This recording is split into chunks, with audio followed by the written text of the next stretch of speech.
Hello, and welcome to the Coaches Corner. My name is Jason Flores, and I'm one of the coaches from the Endurance Lab Coaches Corner. And today we're joined by Taya Friedstead, Andrea Cullen, and Ian Murray.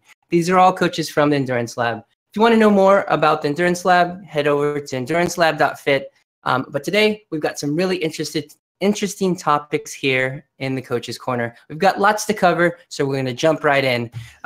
Just starting off, I know everyone's kind of had a really crazy week here at the Endurance Lab. There's been lots of involvement in the forum, lots of conversations. So definitely those riders that are getting involved and just coming out of the woodwork and asking those questions, keep asking them, keep getting involved. That's what makes this Endurance Lab, and that's what makes this this all work here as far as a training system. So with that, we're going to jump right in this week and talk about in this week in the lab. I'm going to throw it over to Ian. He's going to give us a little bit about the strength side and the multi-sport side and what's happening on that side this week in the lab. So Ian, how are you doing this morning? Jason, I'm okay. Just having a slight recovery week from a hard weekend training, actually a hard 5 or 6 days. But yeah, we've got a couple good things going on in the multi-sport world this week. We did our first real hard 400 workout, and it's a real good one. It was 400 repeats on 100 meters rest. So you can make your rest as long or short as you want, depending on how fast you do that 100 meters. But it's definitely not a whole lot of recovery, even if you're walking. So it's definitely a good time for people to really test their top end speed and their top end endurance in those 400s. And then in the pool, we did our 2,700 meter pace to fatigue this week. And that's one based on your pace for, 1,500 meter swim, half iron distance swim. And it's all about hitting that over and over, just about 3 to 5 seconds under that pace on 200 meters. And then doing it on 25 seconds rest until you can't hit it anymore. And then when you can't hit it, you drop to hundreds again at a 2 to 3 second faster pace effort, and keep doing it on 25 seconds rest until you can't hit it. And if you get to 2,700 meters, you're done. If not, then if you can't hit it anymore, you just easy swim and cool down to 700 meters. Yeah, it's a lot of fun. It's definitely a tough one the first few times you do it. And then we've got coming up next week is even more fun. It's going to be our first mile repeat. And these are going to be, this is going to cause a lot of consternation with people because people tend to go out and run their first mile as fast as they can. Yeah. And then explode. And it goes downhill. So it's all about pacing. You're obviously trying to run these hard, but the rest is pretty short. So you're not getting equal work to rest. So the goal is pick a hard pace, and I've got one listed out for you in the workout, but don't try to go faster than that pace, at least for the first 2. And then after that, the other key workout of the week in the multi-sport side is in the pool. It's our 800, 400, 4x100. And this is similar to a race closeout because we're going to have you pushing the pace a little bit, race pace speed on the 800, 400. And that 4x100, though, are then really hammering the pace home and going really fast. So it's all about if you put in that effort for that 800, 400, can you then pick up the pace and close it out? And if you look at that, comes out to about 1,600 meters of real effort. There's some warm up and cool down on either side of that. So yeah, definitely going to be a fun week. This week was a fun week, and next week we've got an even more fun week. That sounds super exciting, man. that just sounds tiring. But the pace is where you increase every single time, and every time you fail, you have to go shorter but faster. That's I wonder what would be the equivalent of that in cycling for a workout. I wonder. I mean, really, cyclists don't have this kind of workout. This is the kind of workout that you have to be a multi-sport to have that kind of mental capacity and mental endurance. Moving on. Man. Okay, that's funny. We'll have to come up. We can come up with something, I'm sure. All right, let's head over to cycling skills. And I'll head over to Taya. It looks like a lot of people were really excited about coming back from a rest week. I actually was up on a workout with the new Endurance Lab. I haven't had a chance or the honor to throw in some of my newer workouts, and so I was really happy to put in short grinds and then the long grinds coming up in a couple weeks. And so I'm going to pass this all over to Taya, and we're going to talk a little bit about what we did this week. Did you hear that, everyone? You loved short grinds. We have long grinds coming up. I know.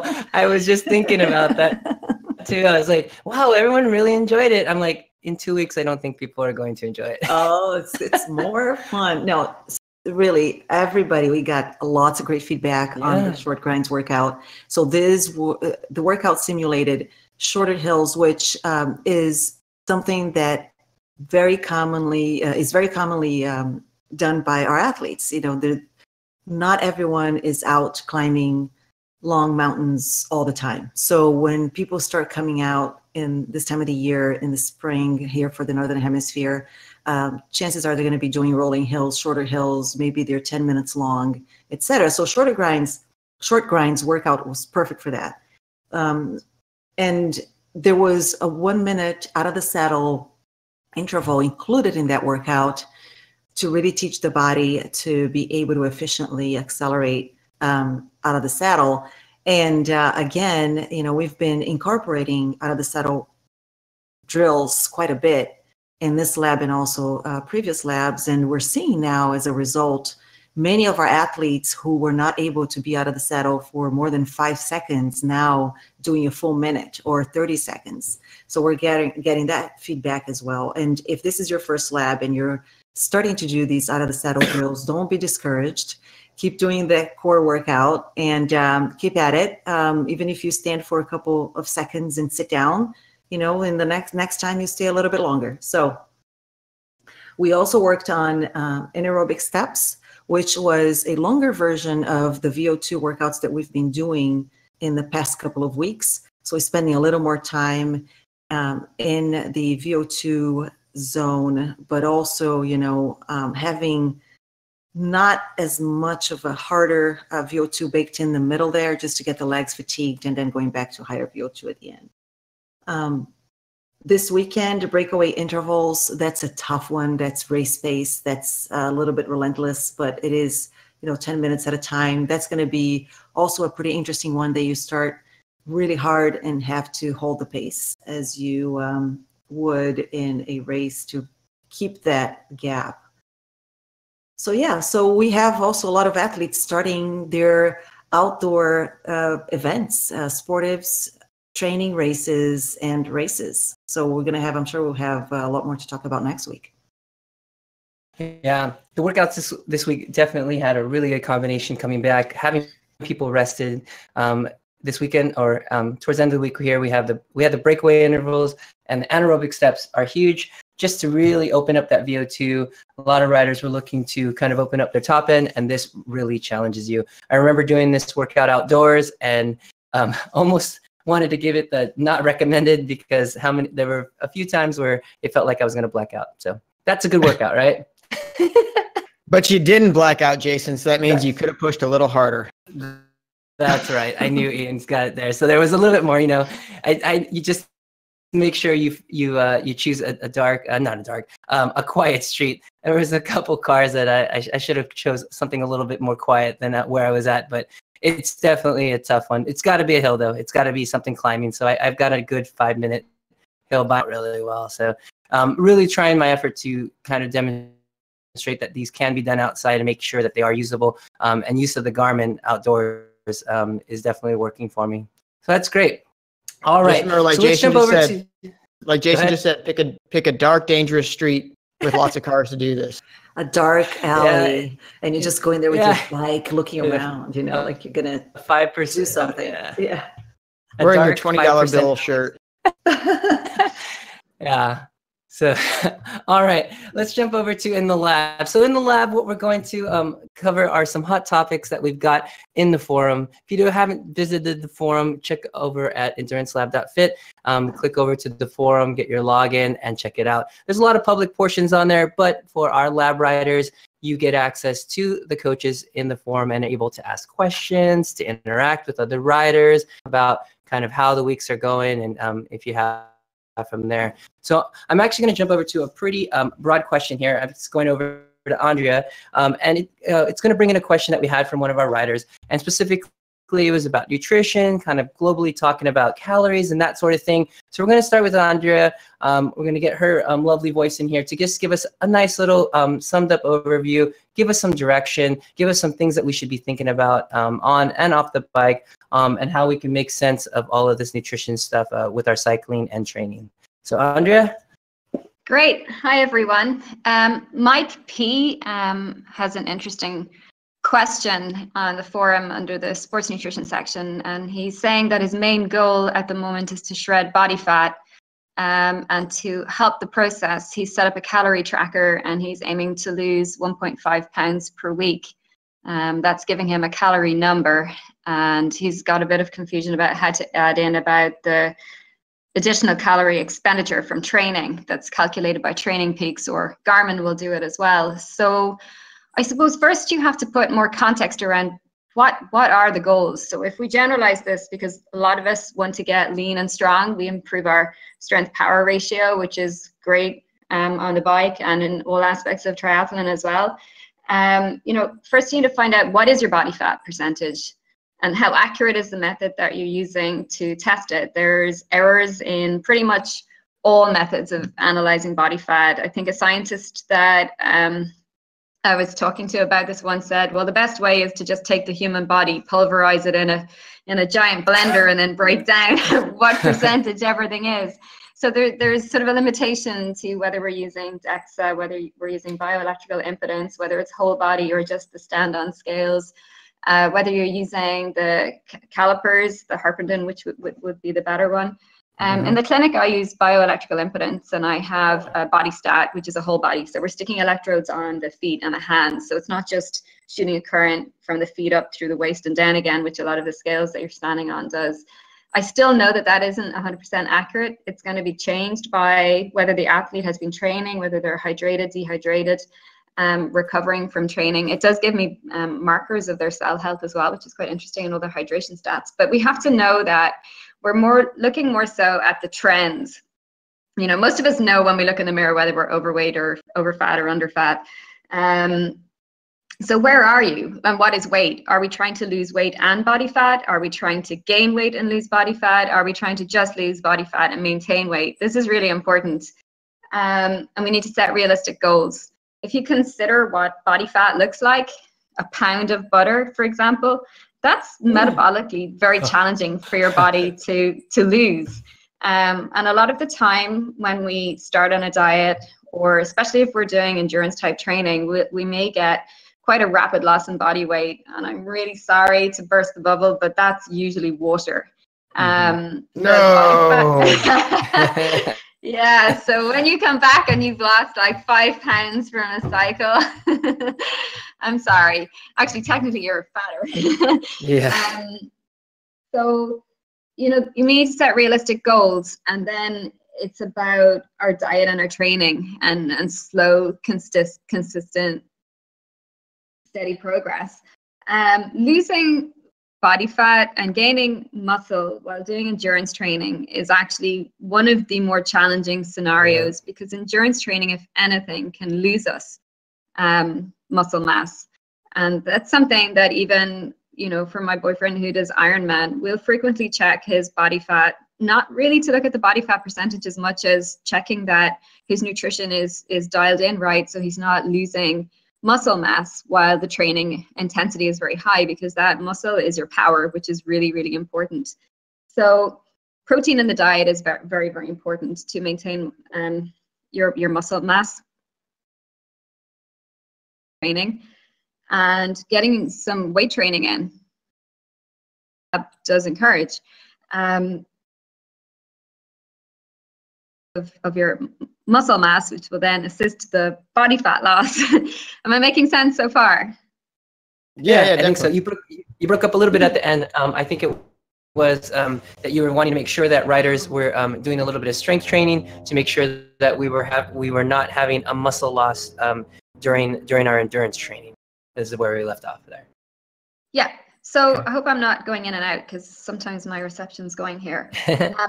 So we need to look at what are we actually doing wrong with our diet. So instead of just launching into something really strict, can we just look at our diets a bit like we would with our training and reduce the kind of junk stuff? So in training, we don't want to be wasting our time, and in our diets, we don't want to be doing stuff that's getting in our way. So on our day-to-day, what can we lose? What's causing us problems? Where are we kind of kidding ourselves about the impact that's having? So have a really good look at, why we are where we are and what we can improve, and also to explore, are there any psychological blocks? about why we might be sabotaging ourselves. One thing that endurance cyclists tend to do is kind of get involved in this reward punishment cycle, where we tend to, go out on a big long cycle and then come home and stuff our faces because we think we've earned it.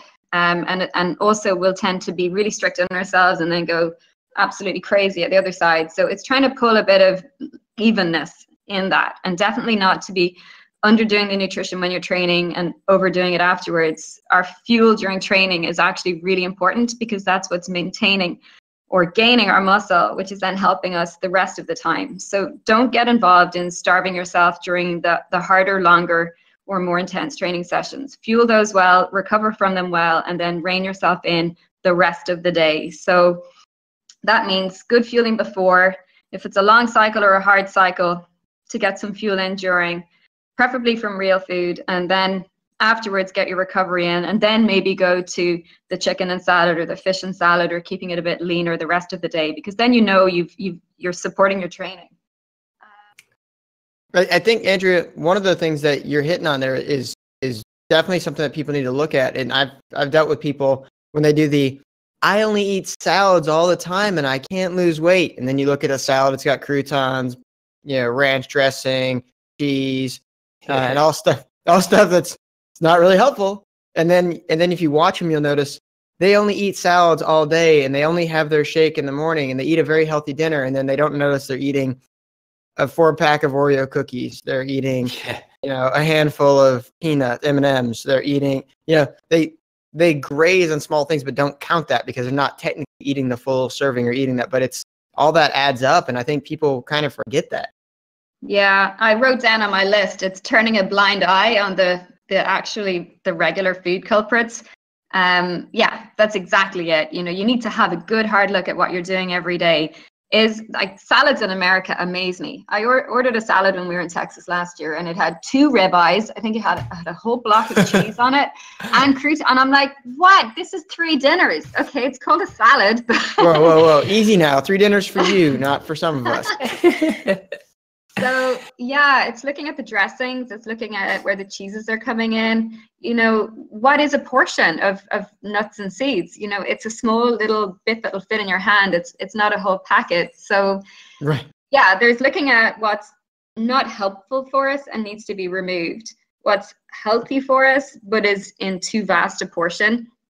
And then trying to add in more of the good stuff. You can never go wrong. And Thea jumped in on that group discussion much earlier with some brilliant points, which I agree on. Just real food. The plate should look like mostly veg, a bit of protein, a little bit of carbs for most of the athletes that are doing this type of training from a whole grain or a root vegetable. And that's what most of our dinner plates should look like. Yeah. One rule of thumb that I follow that I really like is for the carbohydrates, if it's one ingredient, it's probably a good carb for you. So it's a potato, it's a sweet potato, it's rice, it's just oats. Now, if it's got other things in it, it's got flour, it's got, it's mixed with sugar, it's got other ingredients, then we're looking at something else. Then we're adding things that we don't necessarily need. So sticking to the one ingredient carbs is a good thing. So is chocolate cake considered one ingredient? No. But that's also the blind eye comment. That's right. That's the blind eye. And also our bodies are very, very, very smart. And we start cutting calories and we're training more. So we increase our training and we cut calories. The body has that self-defense mechanism. It's a survival mechanism, right? That's going to say, oh, food is starting to disappear here. Let's slow down the metabolism so we can hoard more, save more fat and hold on to more food into our bodies. Yeah. So I think as we do kind of get a better understanding and try to bring this together, we need to make sure that we're fueling the workouts. So for Mike, the number might be 1675 or whatever number we had come up with. But what's important is that we put the right things in, simple, real food items to fuel your workouts in and around your workout, and then be able to go to use the time that you're not working out or on a recovery day, for example, those are days that you can go lighter on calories, lighter on food, and that sort of thing. But we cannot, or you won't want to put your workouts in jeopardy in, you know, with that goal of losing kind of a head. And essentially, this is a conversation that we have a lot of times about burning the candle on two ends, trying to ride faster, you know, get a higher FTP as well as lose weight. Really, it's hard to do both at the same time. So if your goal is a little bit of both, you're going to lose out on one or the other. A workout may not reach its goals on its intensity, but you may be underfueled, and that could be an issue. So the right way to do it is how Andrea and Taya are describing. And then on some days doing it how Ian described with the chocolate cake, but on those days making sure that that fuel is used for those workouts, for those long rides. And then when you're not on those and you've done your proper recovery, you can do some of the calorie deficit stuff and that sort of thing, but make those calories in and around your workout so you get quality workout during those intense times. Regarding the calories, we really can't fully accurately measure food that we're eating in, because there's variation between even different apples, and the calorie expenditure out. And I think it can be really informative to us to catch where we're making big errors by doing a couple of days of, you know, like MyFitnessPal tracking, because it can really open our eyes to where we're making mistakes. But I feel that the focus really should be on the quality of food. And also having some variation, a bit like we don't do the exact same training every day. Like I can't imagine if Ian said, right, every day we're going to burn 500 calories on the bike. Yeah. You know, our bodies, we won't adapt. So right, because I mean, we can't go easy every day. So I have to watch out for you. So, you know, with our food, it's more about, are we hitting a certain calorie balance across the week or the month or the year, but that there's fluctuations across the different days, so that we're not getting into this slowed down metabolic rut that Thea was describing. So, and things change day by day. So getting the nutrition in, the vitamins, the minerals, the plants, which give you the antioxidants, that satisfies our appetite. Having a bit more protein some days, or some days we might need a bit more carbs, but sort of keeping an eye on it at the same time and watching that we're getting improvements week by week. But try not to get over focused on the numbers. The Training Peaks and the Garmin numbers, they can't possibly be right, because your calorie need is based on your muscle mass, and they don't know that. Yeah. One last thing I wanted to add here is I think most experts would agree that you also have to be careful when you decide to change your diet and when you want to lose weight, because if it's during race season, it's typically not recommended that you do that, because it's really a time where you should be fueling your body, and changes might affect your performance. So if you are in racing season and you are taking that seriously because you have events that you really want to perform well, and you might consider taking a harder look at your diet after you're done with that season. And the other part too of that is, if you're really looking at race weight, okay, let's take a look where you are. If you're not at the pointy edge of the spear of a triathlon, for example, and it's not a hilly course, that extra kilo is probably not going to be a big. Yeah. If you're a Cat 4 racer and you're racing crits, flat course, probably don't need to get down to where your six pack is not actually a six pack of muscles, but because you can count 6 ribs up. You know, so I mean, be realistic with what you're trying to do. Not everyone has to be 5%, 4% body fat. Not everyone has to be down as light as humanly possible. Sometimes if we're doing this just to enjoy it and have a good time and be a little bit competitive, but we're not going to be at the very front. We're not the pro 1-2. We're not the elite multi-sport athlete. We're not the Boston qualifier. Does it really matter if you're 72 kilos or 74 kilos? Probably more matters to be just healthy so you don't get injured. Right. I find that fascinating because, well, also those really low body fat numbers will affect testosterone levels for men, and for women, their estrogen and progesterone. But also, like when you look at the women, and in cycling, they're stronger. And yet there's a huge obsession within the male triathletes and the cyclists about getting really, really light and lean. Very Lots of prima donnas. That is very true. Yeah, and I think, I mean, obviously, it's another huge topic, but it just has to do with how the media is pushing things and how, you know, we see, you know, those lightest riders doing well and that sort of thing. But I think more of it is just if you want to make sure you keep your goals kind of focused. Really great conversation. Obviously, we can go on and on about this sort of thing, but if you have more questions or just need some clarification, I think this could definitely help. So go back, listen to this portion of it. You can kind of listen in. And if you have any more, jump into the forum. We've got really good conversation going in there, and we can continue answering questions there as well. I'm going to do a quick transition over to yeah, go ahead.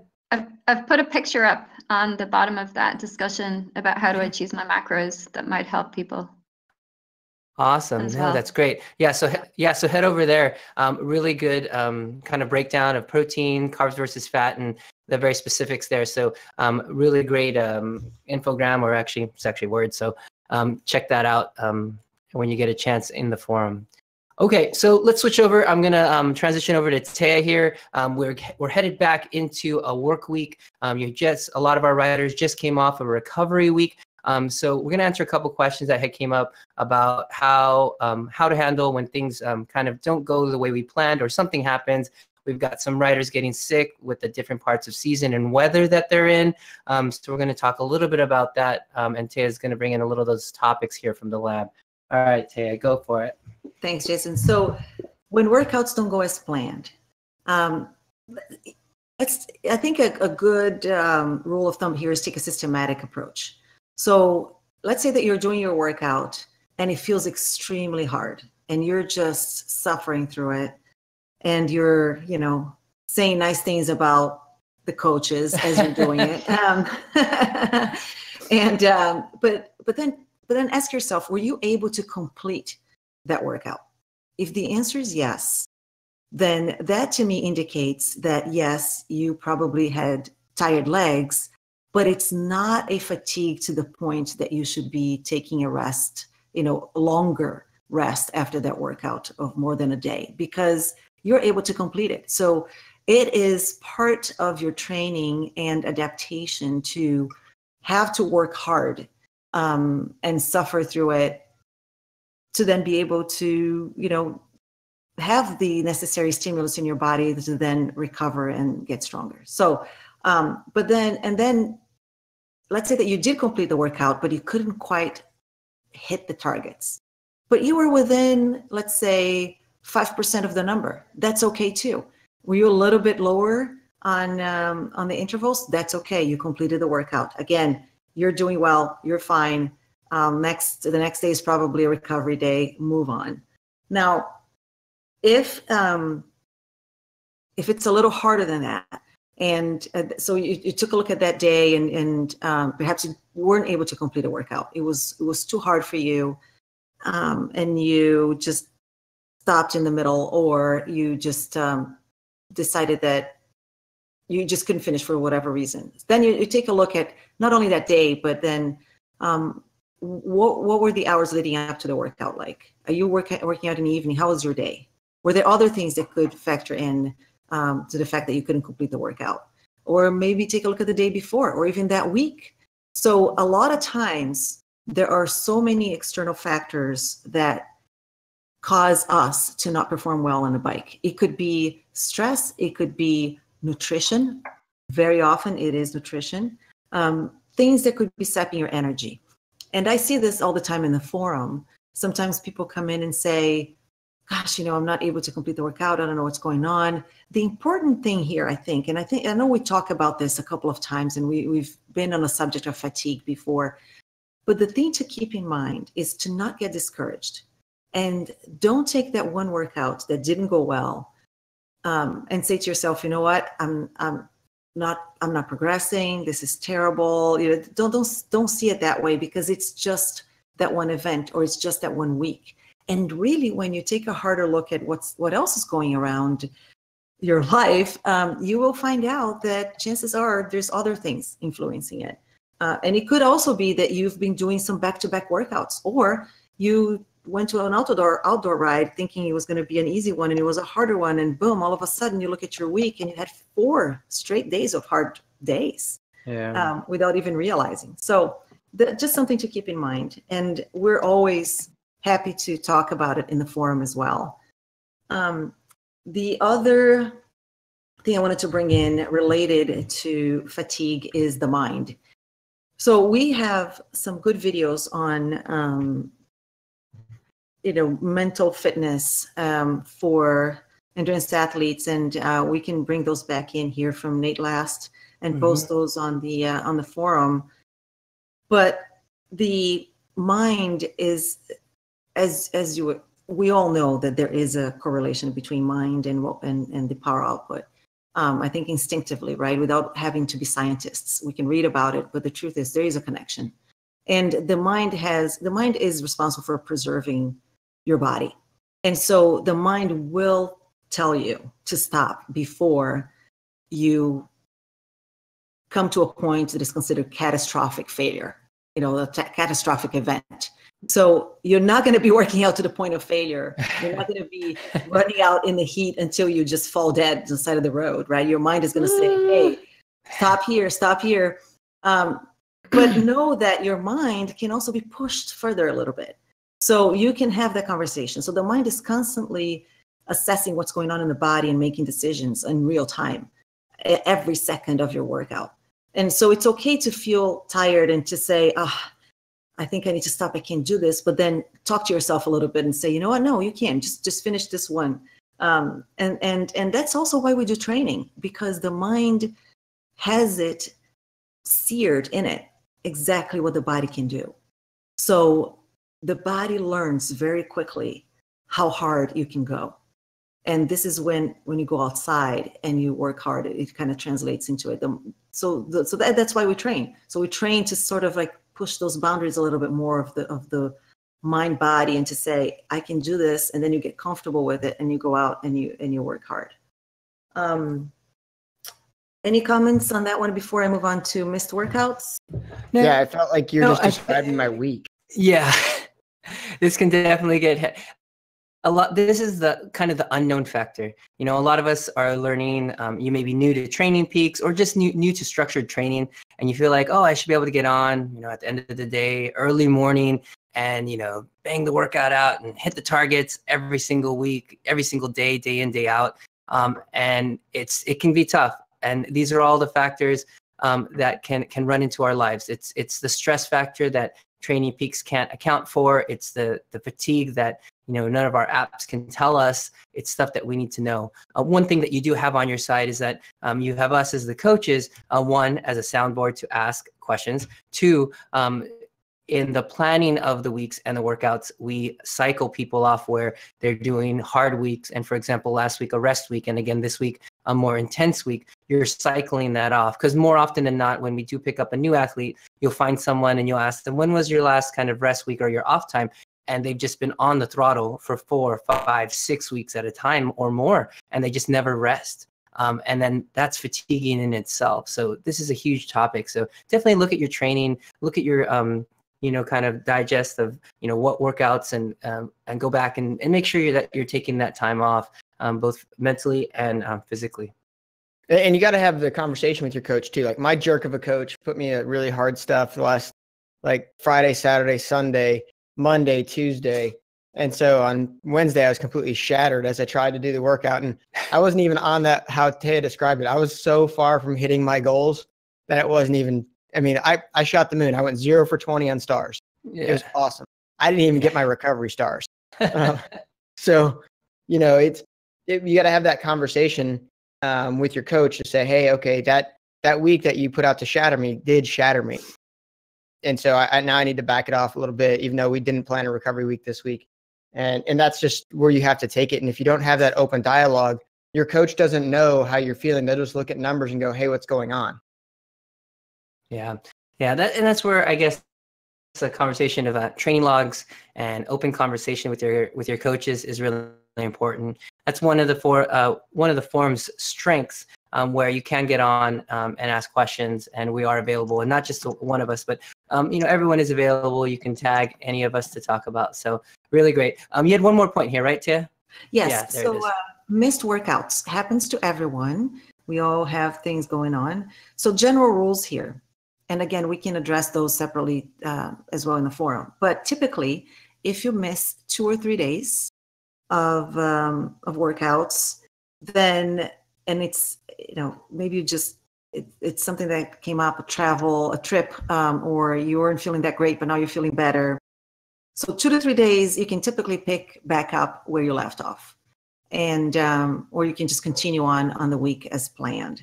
Now, if you missed more days, let's say 4 to 6 missed workouts, then you have to ask, is it due to illness or is it due to lifestyle changes? If it's due to illness, let's say a bad cold, a sore throat, flu, then you probably won't be ready to return to normal training right away, even if the symptoms are gone. So your body's chemistry usually changes when you have the illness and you stay out for that long. And we're talking 4 to 6 missed workouts. So that might be a week, right? Mm-hmm. So this might show up, these changes in your body might show up as low power, high heart rate, elevated perceived exertion. If this is what you're experiencing, then you're going to have to treat that time off as if it was, something that we might need to adjust and go back to some easy workouts to ease you back in. So instead of jumping right back into intensity right away. Right. If you're looking at it from a perspective of being sick for about a week where you lose those 4 to 6 workouts, I equate that usually to taking a 2 to 3 week break. Yeah. Right. Exactly. But then if you miss those 4 to 6 workouts or the week of workouts because you were away, let's say, and it's not due to illness, then that can be treated as a recovery period. And you should be able to get back on the same level of intensity, not again the first day. Don't expect that you're going to come back after a week jumping to, anaerobic steps or a breakaway interval and be able to do it. You still need to do an easy spin to ease back in, and but you would be able to pick it up. Chances are faster than compared to if you were out due to illness. Absolutely. Great. So again, if you have any other questions, again, communication is the key here to making sure that you have someone on your side. And that's what we're here for.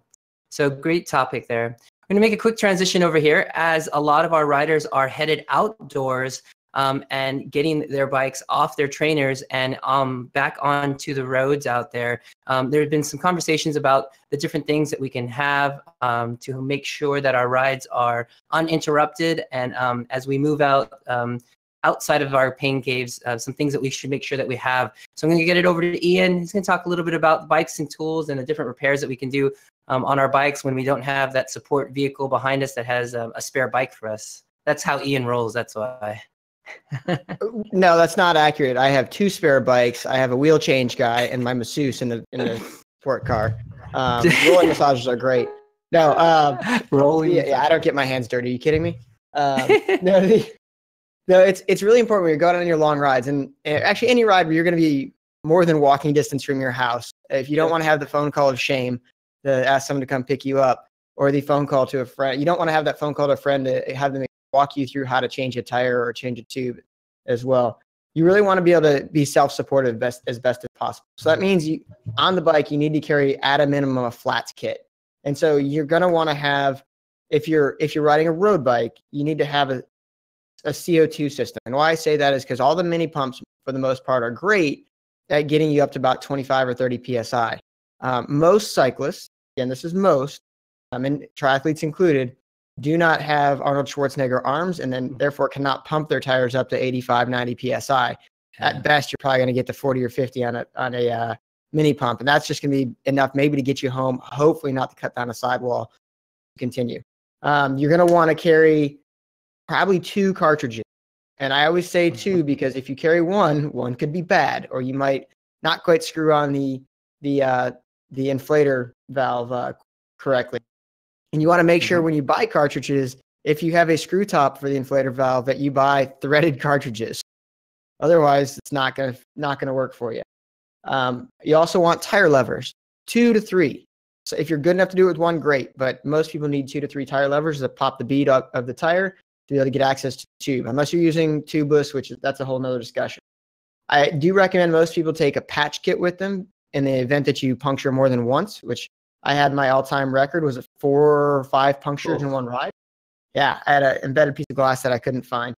And I kept having to, another one where I cut down a sidewall. So I kept having to I booted it. I was using gel packs and dollar bills, but we can go to that, another conversation, how to do that another day.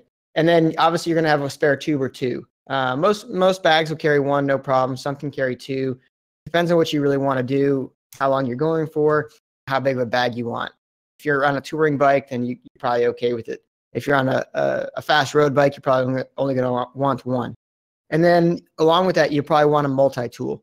And that's just going to have a few Allen wrenches, maybe another tire lever on it, a couple different things, a screwdriver to help if there's any mid-ride repairs that you need to fix. Very valuable, very handy. I highly recommend that. And they're pretty cheap too. You can get a nice multi-tool for $8-10. You don't need to get the Gucci one. All right, so yeah, I've seen in a couple shops. There was one that was like $65. It was some name brand, and they had all kinds of stuff. I was like, you're not going to do bottom bracket repairs on the road? You don't need that. Just a couple Allen wrenches and some screwdrivers. You're generally pretty good with that. Yeah, totally. So for your home tools, for the non-home mechanic, but just the basic person, you're going to want a bike pump with a pressure gauge. And the reason I say that is I know a lot of people who'll tell me, oh, I squeeze my tire and it's pretty hard. Like, again, man, unless you have monster hand, unless you have Hulk grip, you can't tell the difference between 60 PSI and 90 PSI when you squeeze your tire. And that's a huge difference on terrain. If you're going over roads that have a lot of glass, sharp objects, you want that higher tire pressure and you need it. Likewise, you can't tell the difference between 90 PSI and 150 PSI, and you may blow up your tube pumping it up. So have that tire pump or the bike pump with the pressure gauge. It'll go a long way. Again, tire levers here, you're going to want to have the three set at least, because some wheels are a little more difficult to get on. You want a set of Allen wrenches. You don't have to have the cool Park Tool ones like I have that you can spin them around. You can just go to your local hardware store and get a set of Allen wrenches that go from a 2 millimeter, 2.5 millimeter up to, something that's good size, the 6 or 8 millimeter. That'll cover most of what you need. Screwdrivers, that's definitely a bonus, or if you have to make any small adjustments. Electrical tape is your kind of catch-all, fix-all. If you have any of your bar tape that tears and you don't want to replace the bar tape right away because you love it and you want to see what color you can make it turn to, tape over that bad boy and you're good. And electrical tape can be used to fix a lot of things. Chain lube is definitely something you need to have, and you can get your chain lube based on the conditions that you're riding in. And so I recommend do a little research into that. And that's drastically different than WD-40. So please, for the love of God, do not put WD-40 on your drivetrain as the lubricant, unless you want dirt to stick to it, unless you want to cause problems. If you want to cause problems, go nuts. And if you're racing against me, please use WD-40. Please. WD-40 is a lubricant, but it's a really good cleaner. So I actually clean some of my drivetrain or chains with it, but I get it off and I use a chain lube, a specific chain lube when I'm doing that. Anti-seize, if you're putting pedals on, taking pedals off, I recommend putting anti-seize on anything you're screwing into your bike, especially if you're riding in the trainer or you sweat a lot. You may not be able to untake it off your bike if you put it on without anti-seize. And grease, again, for bearings or for your anything you need to do with your fork or your steering tube. Those are the kind of things you want to put grease on. Do not put grease in your drivetrain. Do not put grease in your drivetrain. Do not put grease in your drivetrain. Just don't do it. That's horrible. That's worse than WD-40. Unless you're racing against me, then put grease in your drivetrain. And some kind of pedal wrench. So I have a couple different versions. Some beefier than others, but you want to be able to take those pedals off to give them a good cleaning, or if you have to pack your bike for anything, or if you want to change your pedals. So have a pedal wrench. Some use an Allen wrench, some use an actual 13 or 15 millimeter wrench. You can use a regular crescent wrench for it, but sometimes that won't fit. So a good pedal wrench is pretty cheap. Again, $5-6. It doesn't have to be anything super beefy. And then you want some version of a bike stand. It does not have to be something fancy. You just need something where your bike can stand up on its own so you can do a little bit of the work, because we're not talking really advanced. When you start getting into the advanced tools, that's where you're talking the cassette removal, the chain breaker, the bottom bracket tools, wire cutters with the crimper, truing stands, the real pimp park tool bike stands where you can turn the bike upside down or horizontal, vertical, spinning around, make it dance, whatever you want. Those are the kind of things that as you get more advanced in your bike mechanic or home mechanic capacity, you can get to. But really for most of us, who have access to a good bike shop, you really want to be able to focus on those basic home repairs, changing pedals, maybe changing a cassette. If you're looking at that, definitely changing a tire. If you don't know how to change a tire, please go to a bike shop or a friend and learn how to change a tire. I've been woken up at 7:30 in the morning by a friend calling me to walk her through how to change a tire. I'd never let her live that down. But it's something that everyone needs to do because you don't want to be caught out in the middle of nowhere and not be able to change a tire. Surprisingly easy, actually. It took me over a year from the day I started cycling to learn how to change a tire. And for some reason, I just thought it was a daunting task, even though I am able to do other things in the car, for example. But once you learn, it's actually quite simple. And my main motivation was a day that I wanted to go for a very, very long ride. And Drew, my husband, turns to me and says, well, you can't, because how are you going to change a tire if you get a flat? Oh, so that was the one saying, oh yeah, that's not going to stop me from riding alone. So I had to teach a guy here at work how to do it. And look, I'll admit it's completely sexist. I just assumed he was a guy, he knew how to change a tire. He did not. He did not. And so I gave him the class and I was fine because he was sitting there and his bike was at work and he's like, oh, I got to get a cab home. I have to take my bike to the shop. I was like, why do you take your bike to the shop? Oh, I have a flat. I was like, well, just change the tube. Yeah. Well, I don't know how to do that. You know how people say, when you have a question, people say just use Google, right? Ask Google. Right. I think that for cycling, for example, changing a tire or things of that nature, you could go to GCN. I mean, those guys have videos on how to do stuff on pretty much everything. Yeah, it is. Yeah, exactly. So when you get one more, right? No, go ahead, Jason. So when you work, when this works well and everyone does have their tools, and the reason why I bring this up is Ian and I were actually together riding a couple months back, and I think we ended up with 3, right? Because we had one rider that had a double flat, and then I got a front flat coming down the hill, and everyone had their stuff. It just took a minute. Everyone's, the couple guys stopped. Boom, changed 2 tires, changed 2 tubes. Boom, boom, boom. We're going. A little further down the hill, I get my flat. Boom, boom, boom. Take it off, change it. Boom. Everyone's got their stuff. Everyone has what they need.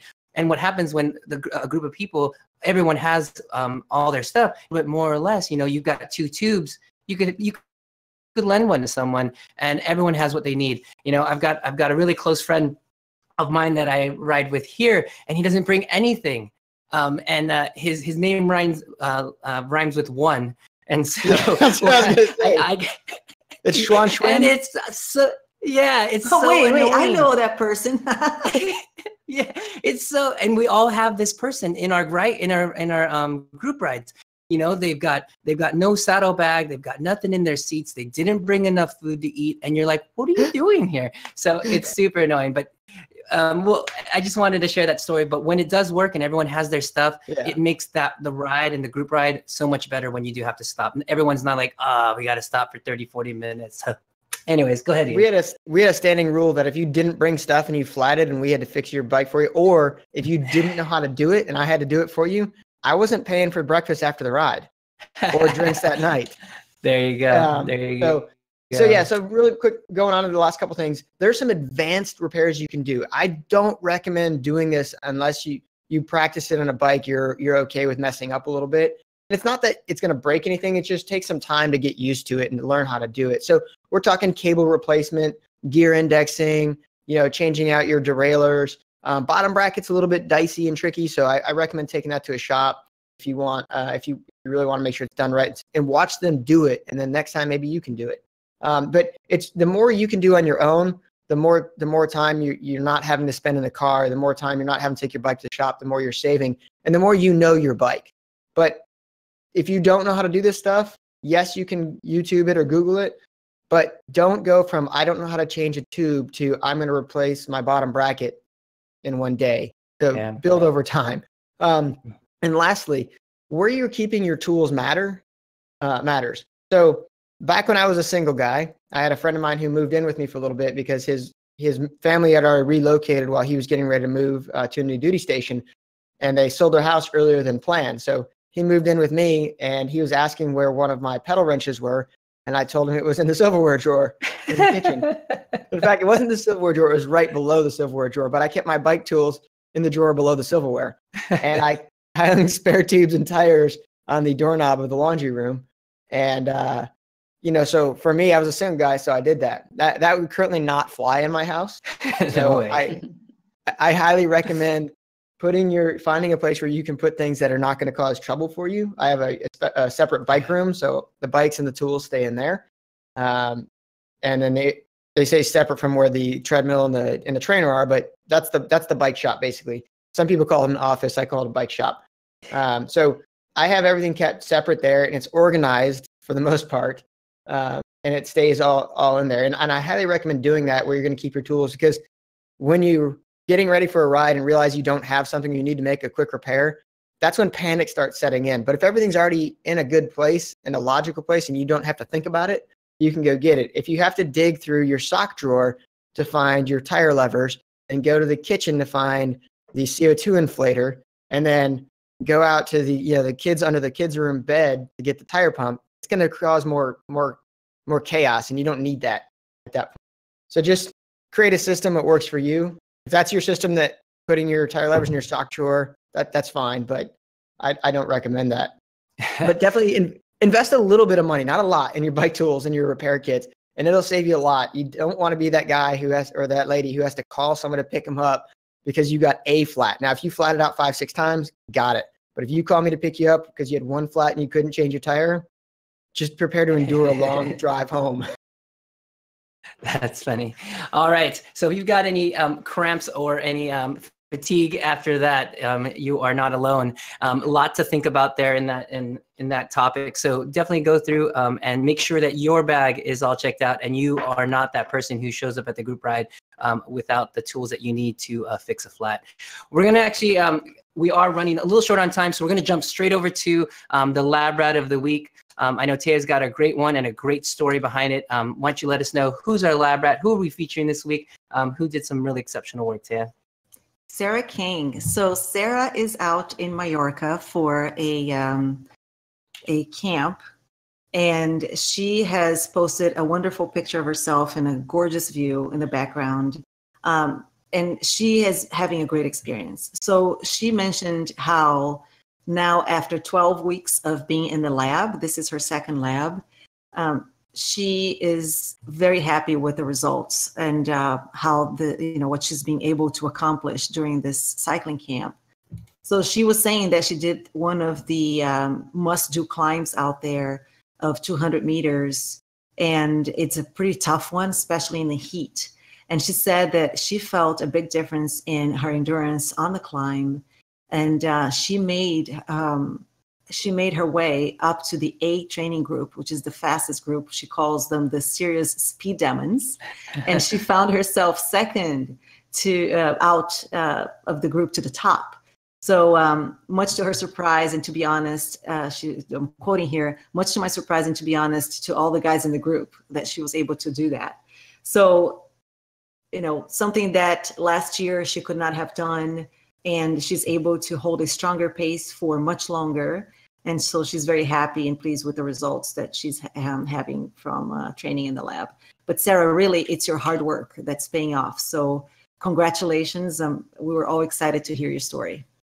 Absolutely. Always fun to hear about our riders traveling and how they're doing well, whether it's, a training camp, far off like Sarah has traveled to, or it's just you doing better or performing better or coming back less fatigued from your local group ride or the Tuesday night throwdown, that sort of thing. We love to hear those stories, and we hope that all of you are getting a benefit here from the Endurance Lab. So on the horizon, we've got a really great week. I just need to make sure that we have this queued up. We've got waterfalls, threshold mix, and race accelerations. Is that right, Taya? Coming up. And then that's right. For Yeah, and then for the weekend, we've got a long outdoor ride, outdoor training ride. So we'll talk a little bit about how we can utilize that here in the next coming days. But still a really tough week, plenty of SST work, and the race accelerations have you really at the rivet.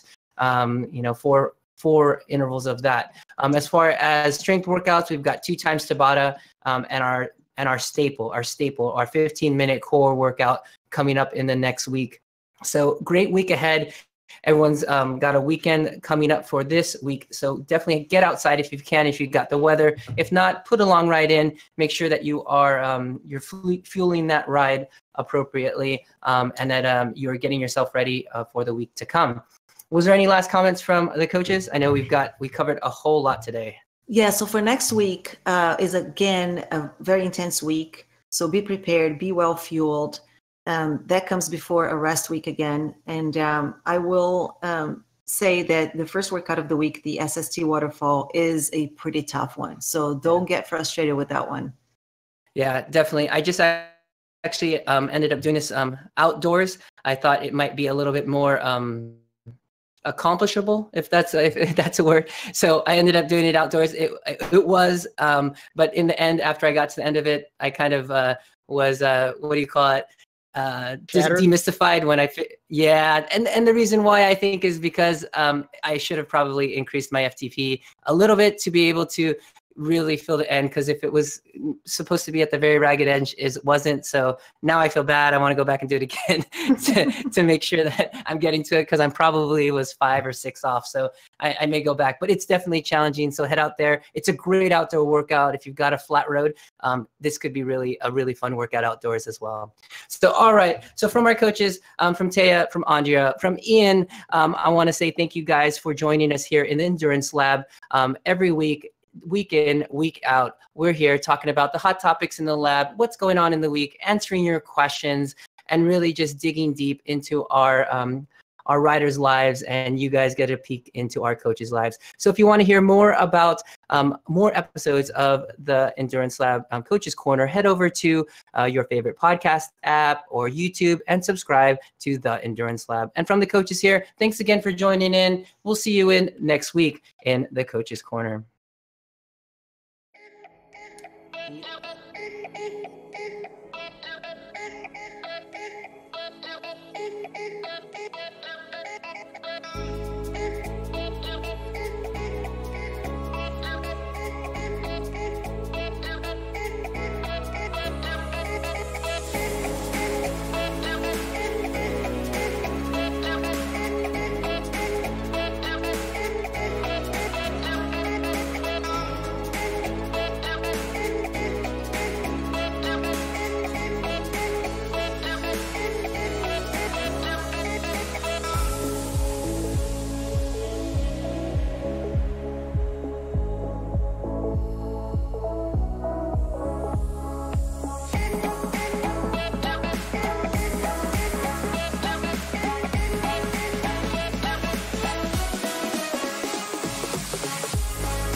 day.